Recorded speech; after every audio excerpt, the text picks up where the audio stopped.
મંતવ્ય ન્યૂઝના જે sting operation છે તેના પડઘા હવે રાજકોટ સુધી પહોંચ્યા છે અને રાજકોટમાં પણ હવે ભવિષ્ય વેચનારાઓ સામે જનતાએ હુંકાર કર્યો છે। જે કૌભાંડ સામે રાજકોટનો હુંકાર, એક્શન નહીં તો આંદોલન કરવામાં આવશે।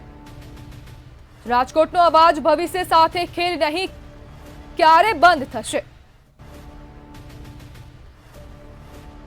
રાજ્યના અનેક શાળાઓમાં ભૂતિયા વિદ્યાર્થીઓના કારણે હાલ અત્યારે એક ચર્ચાનો વિષય બન્યો છે કે આ ભૂતિયા વિદ્યાર્થીઓનું ખરા અર્થમાં એડમિશન ક્યાં છે।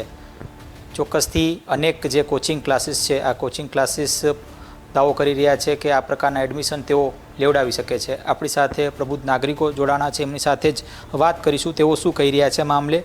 શું નામ આપનું સાહેબ અને શું કહેશો? ખાસ તો આ પ્રકારની ઘટનાઓ ખૂબ જ વધી છે, ભૂતિયા વિદ્યાર્થીઓનું એડમિશન થાય છે અને કોચિંગ ક્લાસીસ જ આ જે એડમિશન છે તે કરાવે છે।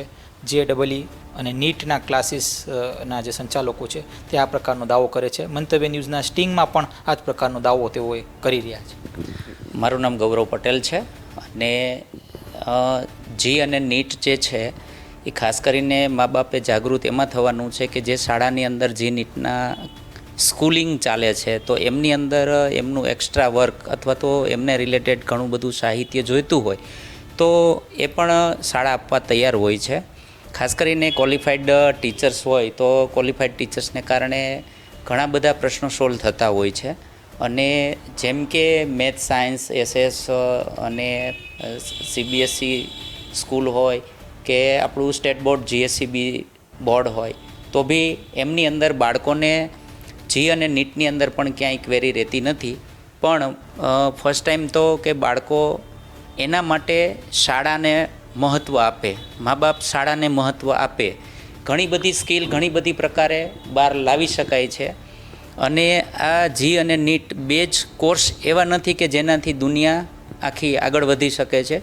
ઘણી બધી શક્તિઓ, ઘણી બધી કલાઓ, ઘણા બધા સ્પોર્ટ્સ હોય છે, ઘણી બધી અનેક ક્ષેત્ર હોય છે એમાંથી બાળકોને અલગ અલગ પોતાની સ્કિલ પ્રમાણે ડેવલપ થવા માટે અલગ અલગ જગ્યાઓ મળતી હોય છે। એટલે હું એટલું જ કહીશ કે વાલીશ્રીઓ, મા બાપ પ્રાયોરિટી સ્કૂલને આપે અને સ્કૂલમાં ભણશે તો બાળકો ખૂબ આગળ વધશે અને એક એટમોસ્ફિયર પણ એક અદ્ભુત રીતે તૈયાર થશે અને બાળકો માટે ખૂબ અગત્યનું છે। જી, આપનું નામ અને શું કહેશો? ખાસ તો આ પ્રકારની જે JEE અને નીટના જે કોચિંગ ક્લાસીસ ચાલે છે, ગોરખ ધંધા કહી શકાય આને, તો ક્યાંક ને ક્યાંક સમાજે જાગૃત થવાની જરૂર છે। શું લાગે છે આને લઈને કેટલું જાગૃત છે સમાજ? માય સેલ્ફ ફોક્સ ગાજીપુરા। બધાથી પહેલાં તો હું એ જ કહીશ કે સ્કૂલ લાઈફ છે ને એ ગોલ્ડન પીરિયડ હોય આપણી લાઈફનું। અત્યારે પણ આપણે કોઈ પણને પૂછશું ને તો સારામાં સારો ટાઈમ એમનો એ હશે જ્યારે એ સ્કૂલમાં હતા, કે એક યાદી પણ કહેવાય। અને બેઝિકલી સ્કૂલમાં ભણવું એટલે કે ઓવરઓલ ડેવલપ થવું, કે શિક્ષણ અને ભણતર વચ્ચે ઘણો ડિફરન્સ છે। કે ખાલી ભણવું, બુકિશ નોલેજ લેવું એને ભણતર કહેવાય, પણ જ્યારે ઓવરઓલ નોલેજ લે એને શિક્ષણ કહેવાય। એટલે સ્કૂલમાં જે અત્યારની જનરેશન બેઝિકલી ફેસ કરે છે ને કે મોબાઈલ ફોન્સ અને લેપટોપ્સ ને પીસીસ આવ્યા પછી જે શેરીમાં રમતો રમાતી એ પણ ઓછી થઈ ગઈ છે। એટલે મેઇનલી સ્કૂલમાં જે આવે છે ને એમને સ્પોર્ટ્સના લેક્ચર્સ આવતા હોય, ડાન્સ આવતું હોય, હોબીઝને આવતા હોય કે પછી અન્ય કોઈ પણ પ્રવૃત્તિઓ થતી હોય તો એ બધામાં ચાઇલ્ડ ઓવરઓલ ડેવલપ થાય છે। ખાસ કરીને જ્યારે આજકાલના પેરેન્ટ્સને બધાને માનસિકતા એ હોય કે ડૉક્ટર કે એન્જિનિયર બનાવી, પણ એક એનાલિસિસ કરીએ કે વર્ષમાં ખાલી રાજકોટ જેવા એક સિટીમાંથી કેટલા એન્જિનિયર્સ, કેટલા ડૉક્ટર્સ પાસ આઉટ થાય છે તો એમનો ફ્યુચરમાં સ્કોપ ખૂબ જ ઓછો છે। જ્યારે કે બીજી બધી ફિલ્ડ્સમાં બહુ જ ઝાઝો હોય। NCC જેવા કાર્ય કરવાથી, નેશનલ કેડેટ કોર્પ્સ, હું પણ પોતે સ્પોર્ટ્સ પ્લેયર છું અને NCCનો 2008માં RDC રિટર્ન છું, ગુજરાતનો બેસ્ટ કેડેટ હતો। તો NCCમાં જે ડેવલપમેન્ટ થાય છે કે ફિઝિકલી કે મેન્ટલી જે સ્ટ્રોંગનેસ બાળકો ડેવલપ કરે છે તો એ લગભગ બીજા એકેય વસ્તુમાં નથી થતું। એટલે મેઇનલી સ્કૂલને પ્રાયોરિટીમાં રાખી વાલીઓએ સમજવું જોઈએ કે બાળકોને ઓવરઓલ ડેવલપ કેમ કરવા। 11-12મું ધોરણ, 12 ધોરણ પછી જે કોલેજ આવે છે એના માટે માર્ક્સ અને સારું રિઝલ્ટ સ્કોર કરવા માટે કાંઈ પણ પગલાઓ લેતા હોય, પણ સ્કૂલમાં જો થોડાક 2-5% ઓછા આવી અને બીજી બધી સ્કિલ્સ એમની ડેવલપ થયેલી હોય તો ત્યારે આટલા ડેવલપિંગ, ઇકોનોમિકલી ડેવલપિંગ કન્ટ્રીમાં એમને જ્યારે ફ્યુચર એમનું ખૂબ જ સારું છે તો ત્યારે સારા સ્કોપ સાથે, સારા અર્નિંગ સાથે અને સારી ફેસિલિટીઝ સાથે અને સમાજને બધાને સાથે રાખીને બાળકો પોતાનું ડેવલપમેન્ટ કરી શકે છે અને એવી રીતના આગળ વધી શકે છે। એટલે ખાસ હું પણ એ જ કહેવા માગીશ કે સ્કૂલને પ્રાયોરિટીમાં રાખી એટલીસ્ટ 12મા ધોરણ સુધી ખાલી એજ્યુકેશનલ નહીં પણ ઓવરઓલ ડેવલપમેન્ટ ઉપર ફોકસ કરી અને વાલીઓએ પોતાના ડિસિઝન્સ લેવા જોઈએ. શું નામ તમારું અને શું કહેશો? ખાસ તો અત્યારે પ્રાથમિકતા સાયન્સને વધુ મળે છે, મોરલ સાયન્સને નહીં. જી, મારું નામ પરેશભાઈ છે. એકચ્યુઅલી સ્કૂલ એટલે સર્વાંગી વિકાસનું એક આપણે એમ કહી શકીએ કે માધ્યમ કહી શકાય કે જ્યાં વિદ્યાર્થીઓને આપણે મોરલી પણ ઘડવાના હોય છે અને એમને પોતાની જે કંઈ ફરજો હોય છે એ પણ સમજાવવાની હોય છે. તો જો વિદ્યાર્થીઓ સ્કૂલમાં શિક્ષકો દ્વારા પ્રોપર શિક્ષણ મેળવે તો જે આપણો મુખ્ય અભિગમ છે કે એક આદર્શ, જવાબદાર અને જાગૃત સમાજ તૈયાર થાય તો વિદ્યાર્થીઓ મોરલ સાયન્સ તરફ વધારે સારી રીતે આગળ વધી શકે અને જે કંઈ આપણા સોસાયટીના ચેલેન્જીસ છે એ ચેલેન્જીસને નિવારવા માટે સ્ટુડન્ટ્સ પોતાની એક ભૂમિકા બહુ સારી રીતે નિભાવી શકે. તો I think moral science school ખૂબ જ સારી રીતે આપી શકે, તો એ બાબતે થોડા પેરેન્ટ્સે વધારે એલર્ટ થવું જોઈએ.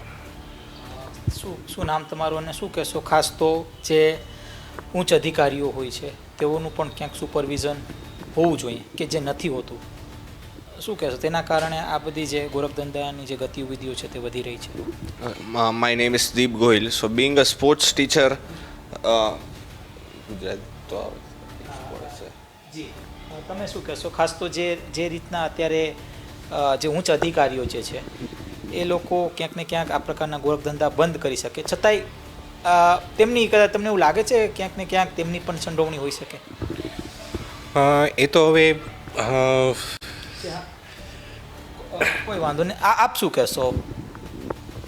એકચ્યુઅલી એવું છે કે ક્યાં ચાલે છે, શું ચાલે છે, એ મેટર કરતાં બેટર એ છે કે ખાસ કરીને પેરેન્ટ્સ જે છે એ જો શાળાને ફોકસ કરી અને શાળામાં બાળકોને 12 ધોરણ સુધી ભણાવે અને જે બાળકોનું ડેવલપમેન્ટ થાય છે એમાં નાનાથી લઈ અને મોટા સુધીના તમામ લોકો, ખાસ કરીને મોટા અધિકારીઓ જ્યારે સ્કૂલ વિઝિટમાં આવતા હોય છે, સ્કૂલ ફંક્શનમાં આવતા હોય છે કે કોઈ મોટા કાર્યક્રમોની અંદર આવતા હોય છે ત્યારે બાળક એમાંથી વિઝન કેળવતું હોય છે કે હું પણ આ જગ્યાએ પહોંચું ને આ જગ્યાએ મારા માતા પિતાને એક એવું મારું એચીવ આપવું.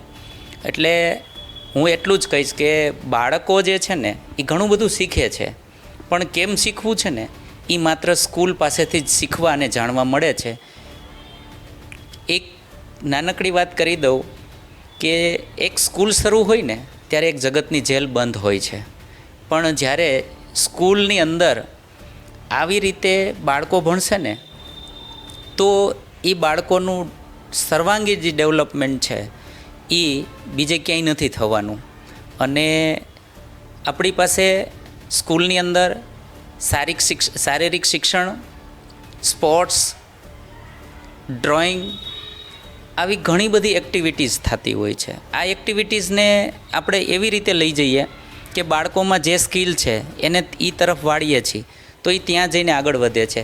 સિંગિંગ અત્યારે ખૂબ સારું ચાલે છે, તો એમાં બી ઘણા બાળકો છે એ પોતાની ખેલ મહાકુંભ છે, કલા ઉત્સવ છે, ગવર્મેન્ટના આવા સારી એક્ટિવિટીઝની અંદર પાર્ટિસિપન્ટ્સ કરે છે અને બાળકો ત્યાં બી પહોંચી શકે છે. એટલે મારે એટલું જ કહેવાનું રહે કે બાળકોનો સર્વાંગી વિકાસ સ્કૂલ છે. ચોક્કસથી આ હતા આપણી સાથે પ્રબુદ્ધ નાગરિકો કે જેઓ જણાવી રહ્યા છે કે બાળકોનો જો સર્વાંગી વિકાસ કરવો હોય તો તેનું જે મુખ્ય જે દ્વાર છે તે સ્કૂલ છે. આ સાથે જે પ્રકારના અત્યારે ગાર્ડડીઓ પ્રવાહ અત્યારે ચાલી રહ્યો છે, લોકો સાયન્સને પ્રાથમિકતા વધુ આપી રહ્યા છે ન કે મોરલ સાયન્સને, તેને જ લઈને આ પ્રબુદ્ધ નાગરિકોએ પોતાના જે અલગ અલગ મંતવ્યો વર્ણવ્યા. કેમ્પસ વ્યાસ સાથે ધ્રુવ કુંડેલ, રાજકોટ.